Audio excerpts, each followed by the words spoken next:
नमस्कार दोस्तों, स्वागत है आप सभी साथियों का एक स्मार्ट स्टडी यूट्यूब चैनल पर।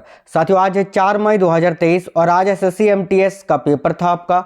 और आज तीनों शिफ्ट में जो क्वेश्चन पूछे गए हैं, यानी 4 मई के पहले शिफ्ट, दूसरे शिफ्ट और तीसरे शिफ्ट में जो क्वेश्चन पूछे गए हैं, उन क्वेश्चनों को विथ आंसर के साथ देखेंगे। तो आज इस वीडियो को कंप्लीट देखिएगा। जो आज पेपर देकर आए हैं पहले शिफ्ट, दूसरे शिफ्ट और तीसरे शिफ्ट में, वो सभी साथी वीडियो को जरूर देखिए, क्योंकि आपने जो क्वेश्चन करके आया है वो सही है या गलत है, आपको इस वीडियो में जानकारी मिल जाएगा। और जिनका पेपर अभी आने वाले दिनों में है वो तो जरूर देखिए, क्योंकि साथियों बहुत सारे क्वेश्चंस रिपीट होने वाले हैं। आपको इस वीडियो से ये अंदाजा लग जाएगा कि किस टाइप के क्वेश्चन पूछे जा रहे हैं और कौन से क्वेश्चन आपको पढ़ने चाहिए जो आपके पेपर में आए। चलिए तो शुरू करते हैं बिना देरी किए। सभी साथी वीडियो को लाइक कर दीजिएगा, क्योंकि आपके एक लाइक से हमें मोटिवेशन मिलता है। वीडियो को अपने सभी दोस्तों के साथ जरूर शेयर करिएगा और नए साथी जितने भी हैं चैनल को सब्सक्राइब करके बेल आइकन को ऑन कर लीजिएगा। तो शुरू करते हैं, देखते हैं आज कौन कौन से क्वेश्चन पूछे गए हैं। तो देखिएगा साथियों, शुरू करेंगे तीसरे शिफ्ट से। तो देखिए आज के तीसरे शिफ्ट में एक क्वेश्चन आया हुआ है कि तराइन का प्रथम युद्ध कब लड़ा गया था। तो देखिए इस क्वेश्चन का राइट आंसर हो जाता 1191 ईस्वी में। ठीक है, तराइन का जो प्रथम युद्ध हुआ था वो 1191 ईस्वी में हुआ था, पृथ्वीराज चौहान और मोहम्मद गोरी के बीच में। ठीक है, तो आपसे वर्ष पूछा था तो 1191 आपका इस क्वेश्चन का राइट आंसर हो जाता। आगे देखते हैं, अगला क्वेश्चन एक पूछा गया था कि मल्लिका साराभाई को पद्म विभूषण किस वर्ष दिया गया था। तो साथियों बात करें मल्लिका साराभाई की, तो ये कुचिपुड़ी जो कि आंध्र प्रदेश का शास्त्रीय नृत्य है और भारतनाट्यम जो कि तमिलनाडु राज्य का शास्त्रीय नृत्य है, इन दोनों ही शास्त्रीय नृत्य की ये प्रमुख नृत्यांगना है ना, मल्लिका साराभाई। और इनको पद्म विभूषण 2010 में दिया गया था। तो इस क्वेश्चन का राइट आंसर आपका 2010 हो जाता। आगे अगला क्वेश्चन पूछा गया था कि सीवीए का फुल फॉर्म क्या होता है। तो देखिए जीवीए, माफ करना, जीवीए का फुल फॉर्म आपसे पूछा था। तो देखिए जीवीए का फुल फॉर्म होता है ग्रोस वैल्यूएबल एडेड। इकोनॉमिक्स से ये क्वेश्चन है, आपको याद रखना है जीवीए का full form gross valuable added होता है। ठीक है, तो ये आपका राइट आंसर हो जाता। आगे आपसे एक क्वेश्चन पूछा था बैडमिंटन के मैदान की लंबाई और चौड़ाई कितनी होती है। बिल्कुल आपको जो क्वेश्चन पूछे गए हैं वही क्वेश्चन करवा रहे हैं और आंसर बिना बकवास किए डायरेक्ट क्वेश्चन आंसर देखिए आप लोग। देखिए बैडमिंटन के मैदान की लंबाई और चौड़ाई कितनी होती है, ये क्वेश्चन आया हुआ था। तो देखिए बैडमिंटन के मैदान की लंबाई और जो चौड़ाई होती है डबल कोर्ट की, है ना, डबल कोर्ट का यही पूछा होगा। तो राइट आंसर आपका हो जाता 13.40 मीटर गुने 6.1 मीटर, ये चौड़ाई होता है और ये लंबाई होता है। ठीक है, तो ये आपका राइट आंसर हो जाता। आगे आपसे एक क्वेश्चन पूछा था शिंजो आबे किस देश के प्रधानमंत्री थे। तो साथियों सिंपल सा क्वेश्चन था, आपका राइट आंसर हो जाता जापान का शिंजो आबे, जिनकी हत्या कर दी गई थी, है ना। तो शिंजो आबे किस देश के प्रधानमंत्री थे, तो जापान आपका इस क्वेश्चन का राइट आंसर हो जाता। चलिए आगे देखते हैं, अगला क्वेश्चन जो है, देखिए क्वेश्चन आपसे पूछा गया था नारी लोक नृत्य का संबंध भारत के किस राज्य से है। तो देखिए नारी लोक नृत्य जो है साथियों, इसका संबंध है भारत के हिमाचल प्रदेश राज्य से। तो इस क्वेश्चन का राइट आंसर हो जाता हिमाचल प्रदेश। ठीक है, आगे देखते हैं। उससे पहले साथियों आपसे ये बोलना चाहूँगा, जो साथियों का पेपर अभी बाकी है, आपका पेपर कब है और किस शिफ्ट में है, ये आप हमें इस वीडियो के नीचे कमेंट बॉक्स में कमेंट जरूर कर दीजिए। ठीक है, चलिए देखते हैं अगला क्वेश्चन। 2011 की जनगणना के अनुसार किस राज्य का जनसंख्या सबसे अधिक था। सिंपल सा क्वेश्चन पूछ लिया है। तो देखो 2011 की जनगणना के अनुसार जो है सबसे अधिक जनसंख्या उत्तर प्रदेश राज्य का है। तो उत्तर प्रदेश आपका राइट आंसर हो जाता साथियों। और सबसे कम जनसंख्या की अगर बात करें तो फिर आपका राइट आंसर हो जाएगा सिक्किम। और ये क्वेश्चन आपसे आने वाले दिनों में जरूर पूछा जाएगा, याद रखना। आगे देखते हैं, एक क्वेश्चन आपसे पूछा गया था नकारात्मक जनसंख्या दर कब दर्ज किया गया था। बहुत ही इंपॉर्टेंट क्वेश्चन है, बहुत ही अंदर से ये क्वेश्चन पूछ लिया था। तो देखिएगा नकारात्मक जनसंख्या दर जो है ये साथियों 1911 से 1921 के बीच में दर्ज किया गया था। तो ऑप्शन में आपका 1921 दिया हुआ था, ये आपका राइट आंसर हो जाता। आगे आपसे एक क्वेश्चन पूछा था बज्जी संघ की राजधानी कहाँ हुआ करती थी। बिल्कुल सिंपल सा क्वेश्चन है, महाजन पद से हिस्ट्री के महाजन पदों से रिलेटेड ये क्वेश्चन है। और बज्जी संघ की राजधानी कहाँ हुआ करती थी, बिल्कुल वैशाली में। तो इस क्वेश्चन का राइट आंसर हो जाता वैशाली में। अगला क्वेश्चन आपसे पूछा गया था बंगाल विभाजन किस वर्ष हुआ था। सिंपल सा क्वेश्चन है बिल्कुल। तो देखिए बंगाल विभाजन की अगर बात करें तो ये साथियों जुलाई 1905 में लॉर्ड कर्जन के द्वारा किया गया था। और बंगाल विभाजन को निरस्त कर दिया गया था 1911 में लॉर्ड हडिंग के द्वारा। चलिए तो आगे देखते हैं, अगला क्वेश्चन जो पूछा गया था कि कृषि आधारित जनगणना कितने वर्ष के अंतराल पर होती है। सिंपल सा क्वेश्चन था। तो कृषि आधारित जनगणना जो है साथियों ये प्रत्येक 5 वर्ष के अंतराल पर होता है। तो इसका राइट आंसर हो जाता 5 ईयर्स। आगे जो क्वेश्चन पूछा गया है, इनमें से कौन सी पुस्तक है जो आर.के. नारायण जी के द्वारा लिखी गई है, ऐसा क्वेश्चन था आपसे। और ऑप्शन 4 दिए हुए थे, उनमें से एक ऑप्शन आपका था द डार्क रूम, और ये आपका राइट आंसर हो जाता, क्योंकि द डार्क रूम पुस्तक के लेखक हैं आर.के. नारायण जी। ठीक है, तो याद रखना द डार्क रूम ऑप्शन में आपका था। अगर आपने टिक किया है तो बिल्कुल सही है, याद रखना द डार्क रूम। आगे आपसे क्वेश्चन पूछा गया था कि पंडित किशन लाल का संबंध किस वाद्य यंत्र से है। तो साथियों देखिए, पंडित किशन लाल जी का संबंध है तबला से, तबला वादक है ना, तो तबला इस क्वेश्चन का आपका राइट आंसर हो जाता। आगे आपसे क्वेश्चन पूछा गया है कि पश्चिम बंगाल में आने वाले स्थानीय तूफान का क्या नाम है। तो साथियों देखिए, गर्मियों के दिनों में पश्चिम बंगाल में जो स्थानीय तूफान आता है उसको काल वैशाखी के नाम से जाना जाता है, और आपके ऑप्शन में काल वैशाखी था, तो ये आपका राइट आंसर हो जाता। आगे आपसे क्वेश्चन पूछा गया था दोहरी शासन प्रणाली भारत कब आया था। सिंपल सा क्वेश्चन था, दोहरी शासन प्रणाली जिसको द्वैध शासन प्रणाली के नाम से भी जाना जाता है, और ये क्वेश्चन रिपीटेड क्वेश्चन है। ये क्वेश्चन एसएससी एमटीएस में पहले भी पूछा, अभी इसी साल, और आज फिर से पूछा है, 2 बार रिपीट हो गया। देखो, तो दोहरी शासन प्रणाली जो है भारत कब आया था, तो भारत सरकार अधिनियम 1919 के तहत, ये आपका राइट आंसर हो जाता। आगे आपसे क्वेश्चन पूछा गया था कि नेशनल वाटर 2 ये किस नदी पर स्थित है। तो साथियों, नेशनल वाटर 2 जो है ये ब्रह्मपुत्र नदी पर स्थित है, तो राइट आंसर आपका हो जाता ब्रह्मपुत्र नदी। चलिए आगे देखते हैं। साथियों, वीडियो को लाइक जरूर करते चलना, क्योंकि आपके एक लाइक से हमें मोटिवेशन मिलती है। साथियों, पूरा दिन आपके लिए एनालाइज करते हैं, मेहनत करते हैं, और उसके बाद आपके लिए वीडियो लेकर आते हैं, ताकि आप थोड़ा सा भी गलत ना पढ़ो और सही जानकारी आप तक पहुंचे। तो एक लाइक कर देते हो, उससे हमें मोटिवेशन मिल जाता है, और वीडियो को जरूर शेयर करा करिए। देखिए, एक क्वेश्चन आपसे पूछा गया था, बृहदेश्वर मंदिर का निर्माण किसके शासनकाल में हुआ था। बिल्कुल हलवा वाला क्वेश्चन आज के तीसरे शिफ्ट में पूछा गया है, और केवल जीके जीएस का ही नहीं, इंग्लिश और आपका जो सेक्शन ए है साथियों, जिसमें मैथ और रीजनिंग पूछा जा रहा है, वो भी। एक चीज आपको बता दें साथियों, यहाँ पर देखिए, जो आपका सेक्शन ए है ना, जो कि आपका क्वालिफाइंग मार्क है, जिसमें मैथ और रीजनिंग के क्वेश्चन पूछे जा रहे हैं साथियों, इसमें आपका नेगेटिव मार्किंग नहीं है। जी हाँ, बिल्कुल सही बोल रहा हूं, इसमें नेगेटिव मार्किंग आपका नहीं है। तो बिल्कुल क्वेश्चन अगर आपको डाउट भी लगे तो भी आप लोग टिक करके आना, ठीक है। सेक्शन ए में जिसमें मैथ और रीजनिंग के क्वेश्चन है, सेक्शन बी जो है जिसमें जीएस और इंग्लिश के क्वेश्चन पूछे जा रहे हैं, उसमें नेगेटिव मार्किंग है, उसको थोड़ा संभल से आप लोग जो है आंसर करना, लेकिन सेक्शन ए को बिल्कुल चीर फाड़ के रख देना, ठीक है। चलिए, तो इसका राइट आंसर हो जाता चोल वंश। आगे आपसे क्वेश्चन पूछा गया है, सुकन्या समृद्धि ग्रामीण योजना में ऋण की अवधि कितने वर्ष की होती है। तो इसका राइट आंसर हो जाता साथियों 5 वर्ष का। अब देख लेते हैं सेकंड शिफ्ट के क्वेश्चन, यानी 4 मई को दूसरे शिफ्ट में कौन कौन से क्वेश्चन पूछे गए हैं। चलिए, तो देखिएगा, आज के दूसरे शिफ्ट में आपसे क्वेश्चन पूछा गया था कि भारत के साथ कुल कितने देशों की सीमा लगती है। तो यार, स्थलीय सीमा पूछा था ना, बिल्कुल 7 देशों की लगती है, तो इस क्वेश्चन का राइट आंसर हो जाता 7 देशों से। देखिए, वो 7 देश कौन कौन से हैं, तो अफगानिस्तान, पाकिस्तान, भूटान, नेपाल, चीन, म्यांमार, बांग्लादेश, ठीक है। आई होप आप सभी ने करेक्ट किया होगा, ऐसे क्वेश्चन नहीं छोड़ सकते हैं। अगला क्वेश्चन पूछा गया था, सिरका का रासायनिक नाम क्या होता है। सिरका यानी वेनिगर, और सिरका का रासायनिक नाम होता है एसिटिक एसिड, यानी एसिटिक अम्ल आपका इस क्वेश्चन का राइट आंसर हो जाता। आगे देख लेते हैं। आगे आपसे क्वेश्चन पूछा गया था कुछ इस प्रकार का कि कोर बिलियन कप का संबंध किस खेल से है।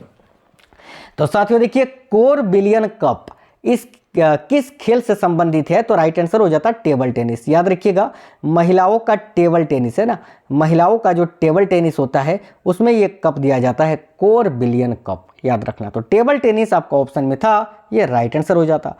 आपसे एक क्वेश्चन पूछा गया था कि भारतीय संविधान का अनुच्छेद 43 का बी ये किससे संबंधित है। तो देखिए, भारतीय संविधान का अनुच्छेद 43 का जो बी है, ये साथियों सहकारी समितियों के गठन से संबंधित है, तो राइट आंसर हो जाता सहकारी समितियों से। आगे देख लेते हैं। एक क्वेश्चन आपसे पूछा था, विवाह की आयु सीमा बढ़ाकर कितनी कर दी गई है, या ऐसा क्वेश्चन पूछा होगी कि लड़कियों की विवाह की आयु सीमा बढ़ाकर कितनी कर दी गई है, ठीक है। तो देखिए, राइट आंसर हो जाता साथियों 18 से 21 वर्ष, ठीक है। और अगर आपसे लड़कियों का पूछा होगा 2011-21 के अनुसार, तो फिर आपका 21 वर्ष वहां पर राइट आंसर हो जाता। आगे आपसे क्वेश्चन पूछा गया था कि रावण पहाड़ी गुफा कहाँ स्थित है। तो देखिए, रावण पहाड़ी गुफा आप सभी को पता होगा, और नहीं पता था तो याद रखिएगा, ये कर्नाटका राज्य में स्थित है साथियों। रावण पहाड़ी गुफा ये कर्नाटका में स्थित है, कर्नाटक राइट आंसर हो जाता। अगला क्वेश्चन जो आज पूछा गया है दूसरे शिफ्ट में, मालगुडी डेज पुस्तक के लेखक कौन है। देखिए आर के नारायण से 2 क्वेश्चन आज पूछ लिया, तीसरे शिफ्ट में भी आपसे पूछा द डार्क रूम किस लेखक ने लिखा है, तो आर के नारायण, और दूसरे शिफ्ट में पूछा था मालगुडी डेज पुस्तक के लेखक कौन है, तो राइट आंसर हो जाता आर के नारायण। ठीक है, आर के नारायण इस क्वेश्चन का आपका राइट आंसर हो जाता। एक क्वेश्चन इस टाइप से पूछा था कि चावल की खेती के लिए डैश तापमान एवं डैश आर्द्रता होनी चाहिए, तो इस क्वेश्चन का राइट आंसर हो जाता उच्च यानी हाई। देखिए साथियों, चावल की खेती के लिए उच्च तापमान यहाँ पर भी उच्च होता एवं उच्च आर्द्रता होनी चाहिए, यानी ये दोनों खाली जगह पर उच्च होता, तो उच्च अगर आपके 100% रहा होगा, ऑप्शन में उच्च था, वही आपका राइट आंसर हो जाता। चलिए आगे देखते हैं। एक क्वेश्चन आपसे पूछा था सपेरा नृत्य का संबंध किस राज्य से है। एसएससी जो जीडी का पेपर हो रहा था उस समय ये क्वेश्चन बहुत ज़्यादा बार रिपीट हुआ था कि कालबेलिया जनजातियों का संबंध किस राज्य से है। ठीक है, तो आपका राइट आंसर हो जाता साथियों सपेरा नृत्य का संबंध है राजस्थान से, जो कि कालबेलिया नामक एक सपेरा जनजाति के लोग हैं जिनके द्वारा ये नृत्य किया जाता है। ठीक है, तो कालबेलिया नृत्य किसके द्वारा की जाती है, तो याद रखिएगा ये सपेरा जनजाति है एक राजस्थान का, उन्हीं लोगों के द्वारा, तो इस क्वेश्चन का राइट आंसर आपका राजस्थान हो जाता, राज्य पूछा था। अगला क्वेश्चन एक पूछा था लिंगानुपात कितने व्यक्तियों पर निकाला जाता है, तो सिंपल सा क्वेश्चन था साथियों, प्रति 1000 पुरुषों पर महिलाओं की संख्या, है ना, तो इस क्वेश्चन का राइट आंसर हो जाता प्रति 1000 पुरुषों पर, क्योंकि लिंगानुपात जो है ये प्रति 1000 पुरुषों पर महिलाओं पर निकाला जाता है कि प्रत्येक पुरुष पर कितनी महिलाएं हैं। जैसे कि 2011 की जनगणना के अनुसार 1000 पुरुष पर 943 महिलाएं हैं। ठीक है, चलिए आगे देखते हैं। अगला क्वेश्चन पूछा गया है कि अकबर के बाद मुगल सिंहासन की गद्दी पर कौन बैठा था। सिंपल सा क्वेश्चन था, तो देखिए अकबर के बाद मुगल सिंहासन की गद्दी पर कौन बैठा था, जहांगीर बैठा था, तो जहांगीर आपका इस क्वेश्चन का राइट आंसर हो जाता। आई होप आप सभी ने ये क्वेश्चन जो है करेक्ट करके आए होंगे। अगला क्वेश्चन एक पूछा था कि हरे एवं कोमल तना वाले पौधे को क्या कहते हैं, तो राइट आंसर हो जाता साथियों हर्बल, क्योंकि हरे एवं कोमल तना वाले जो पौधे होते हैं उनको हर्बल कहा जाता है। हर्बल बिल्कुल राइट आंसर हो जाता। चलिए आगे एक क्वेश्चन आपसे करंट अफेयर्स से पूछा था कि 36वीं संसदीय राजभाषा समिति की अध्यक्षता किसने की थी, तो देखिएगा इसका राइट आंसर हो जाता अमित शाह ने। 36वीं संसदीय राजभाषा समिति की अध्यक्षता किसने की थी, तो अमित शाह, जो कि वर्तमान में भारत के गृह मंत्री हैं। आगे करंट अफेयर्स के एक और क्वेश्चन आपसे पूछा गया था कि बोस्टक युद्ध अभ्यास 2022 किन 2 देशों के बीच आयोजित हुआ था, तो देखिएगा बोस्टक युद्ध अभ्यास जो है 2022 में भारत और चीन के बीच में आयोजित हुआ था, तो इस क्वेश्चन का राइट आंसर हो जाता भारत और चीन। और याद रखिएगा ये कहां पर आयोजित हुआ था 2022 में, तो रूस में। ठीक है, चलिए आगे देखते हैं। एक क्वेश्चन आपसे पूछा था साइमन बिल का संबंध किस खेल से है, तो देखिएगा क्वेश्चन थोड़ा डीप था, तो साइमन बिल जो है साथियों याद रखना ये किस खेल से संबंधित है, तो जिम्नास्टिक से। जिम्नास्टिक आपका इस क्वेश्चन का राइट आंसर हो जाता। चलिएगा आगे देख लेते हैं। कवास थर्मल पावर प्लांट कहाँ है, और साथियों अब जो क्वेश्चन आपको करवाएंगे आज के पहले शिफ्ट में पूछे गए क्वेश्चन है, तो देखिए कवास थर्मल पावर प्लांट जो है ये कहाँ पर स्थित है, तो गुजरात राज्य में। इस क्वेश्चन का राइट आंसर हो जाता गुजरात। अगला क्वेश्चन जो है ये पूछा गया था कि जल को शुद्ध करने के लिए किसका उपयोग किया जाता है, तो साथियों देखिएगा जल को शुद्ध करने के लिए क्लोरीन का प्रयोग किया जाता है, तो इस क्वेश्चन का राइट आंसर आपका क्लोरीन हो जाता। अगला क्वेश्चन पूछा गया था खेलो इंडिया यूथ गेम्स का 5वां संस्करण कहां पर आयोजित हुआ था, तो 2022 में खेलो इंडिया यूथ गेम्स का 5वां संस्करण 23 में। ठीक है, तो देखिए खेलो इंडिया यूथ गेम्स का जो 5वां संस्करण है वो साथियों मध्य प्रदेश में आयोजित हुआ था, और मध्य प्रदेश के 8 शहरों में, याद रखना, तो एमपी इस क्वेश्चन का आपका राइट आंसर हो जाता। अगला क्वेश्चन पूछा गया था कि उगादी कब मनाया जाता है, तो देखिए उगादी किस उपलक्ष्य में मनाया जाता है, तो याद रखना हिंदी नव वर्ष पर मार्च महीने में, तो इस क्वेश्चन का राइट आंसर हो जाता हिंदी नव वर्ष पर। अगला क्वेश्चन पूछा गया था 2011 के जनगणना के अनुसार नगरीय जनसंख्या का कितना प्रतिशत है, तो देखिए 2011 में जो जनगणना हुआ था 15वीं जनगणना, उसके अनुसार नगरों में रहने वाले लोगों की जो संख्या थी वो कितने प्रतिशत थी, तो 31.2%, और ग्रामीण लोगों का 68.8%। दोनों ही चीज़ें आपको याद रखना है। वैसे इस क्वेश्चन का राइट आंसर हो जाता 31.2%। आगे आपसे क्वेश्चन पूछा गया था निर्मला सीतारामन ने 2022 में कौन सा पोर्टल लॉन्च किया है। देखिए साथियों करंट अफेयर्स की अगर बात करें तो अभी तक जो पेपर हुआ है 2 मई से अभी तक, उसमें जो है आपको करंट अफेयर्स 2022 के ही ज़्यादातर देखने को मिले हैं। तो देखिए निर्मला सीतारमण ने 2022 में कौन सा पोर्टल लॉन्च किया है? तो राइट आंसर हो जाएगा भारत विद्या। भारत विद्या आपका इस क्वेश्चन का राइट आंसर हो जाता। आगे क्वेश्चन पूछा गया था 1529 ईस्वी में बाबर और मोहम्मद लोधी के बीच कौन सा युद्ध हुआ था? तो देखिएगा साथियों 1529 में बाबर और मोहम्मद लोधी के बीच में कौन सा युद्ध हुआ था? तो इस क्वेश्चन का राइट आंसर हो जाता साथियों घाघरा का युद्ध। घाघरा का युद्ध आपका राइट आंसर हो जाता। आगे आपसे एक क्वेश्चन इस टाइप का पूछा गया था कि कोड़ो मुटकी हटका यह किसके उदाहरण है? तो साथियों कोड़ो मुटकी हटका ये सभी जो हैं बाजरा के उदाहरण है। तो इस क्वेश्चन का आपका राइट आंसर हो जाता साथियों बाजरा। ठीक है, चलिए अगला क्वेश्चन एक आपसे पूछा गया था कि ठुमरी की रानी किसे कहा जाता है? ये आज पहले शिफ्ट में आया हुआ क्वेश्चन है।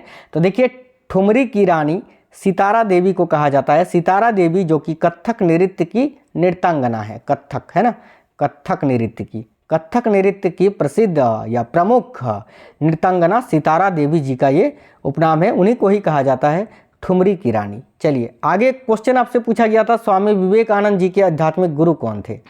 तो साथियों देखिएगा स्वामी विवेकानंद के आध्यात्मिक गुरु कौन थे? तो राइट आंसर हो जाता आपका रामकृष्ण परमहंस। आई होप आप सभी ने ये सारे क्वेश्चन करेक्ट किए होंगे। आगे आपसे क्वेश्चन पूछा गया था प्रधानमंत्री ग्रामोदय योजना किस वर्ष लागू किया गया था? तो साथियों इस क्वेश्चन का आपका राइट आंसर हो जाता सन 2000 में। याद रखना प्रधानमंत्री ग्रामोदय योजना किस वर्ष लागू किया गया था? तो 2000 में। आगे आपसे एक क्वेश्चन पूछा गया था कि किस ग्रह को पृथ्वी का जुड़वा वाहन कहा जाता है? सिंपल सा क्वेश्चन था, बिल्कुल हलवा क्वेश्चन था। राइट आंसर हो जाता शुक्र ग्रह को। आगे आपसे क्वेश्चन पूछा गया था कि सितारा देवी का संबंध किस नृत्य शैली से है? यह भी क्वेश्चन पूछा था और ठुमरी की रानी भी पूछा था। तो देखिए सितारा देवी का संबंध है किस नृत्य शैली से? तो कथक नृत्य से। कथक जो कि उत्तर भारत का लोक नृत्य है। तो साथ ही इस क्वेश्चन का राइट आंसर हो जाता कथक नृत्य। देखिए द्वैध शासन किस अधिनियम के तहत लागू हुआ था? ये क्वेश्चन आज 2 बार रिपीट हुआ है। ठीक है, तो देखिएगा इसका राइट आंसर हो जाता भारत शासन अधिनियम के तहत। और किसके शासनकाल में? तो मांटेग्यू चेम्सफोर्ड के शासनकाल में।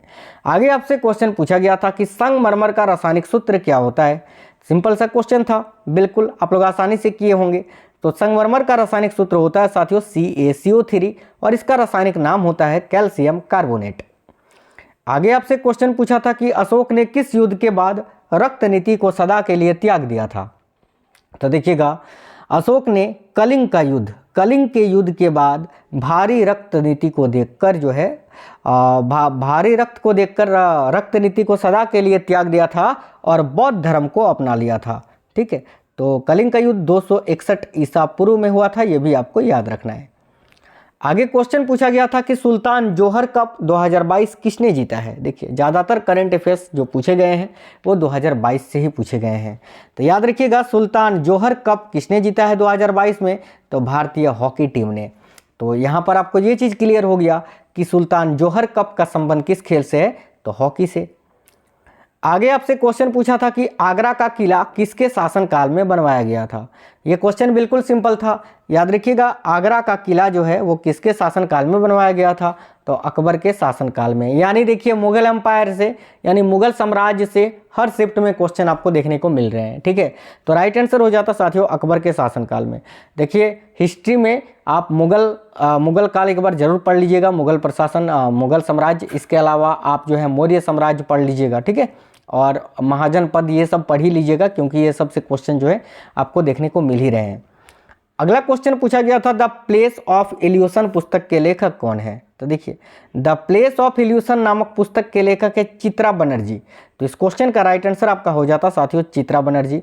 एक क्वेश्चन आपसे इस टाइप से पूछा गया था कि तमिलनाडु के मंदिरों में देवदासियों के द्वारा किया जाने वाला नृत्य कौन सा है? तो देखिए राइट आंसर हो जाता आपका भारतनाट्यम। तमिलनाडु के मंदिरों में देवदासियों के द्वारा जो किया जाने वाला नृत्य है वह साथियों भारतनाट्यम। तो साथियों ये थे आज के तीनों शिफ्ट के यानी पहले, दूसरे और तीसरे शिफ्ट में पूछे गए जीके जीएस के महत्वपूर्ण क्वेश्चन आंसर। तो आपको ये वीडियो कैसा लगा है आप हमें वीडियो के नीचे कमेंट बॉक्स में कमेंट करके जरूर बताइए।